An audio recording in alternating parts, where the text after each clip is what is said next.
প্রতি পূর্ণিমার মধ্যরাতে একবার আকাশের দিকে তাকাই।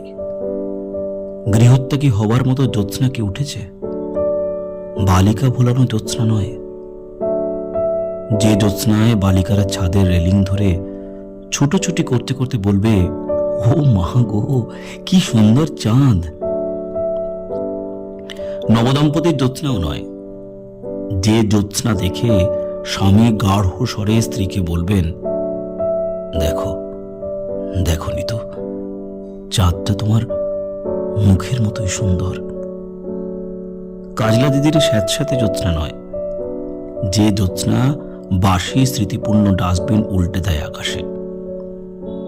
কবির জ্যোৎস্নাও নয়, যে জ্যোৎস্না দেখে কবি বলবেন, কি আশ্চর্য রূপার থালার মতো চাঁদ।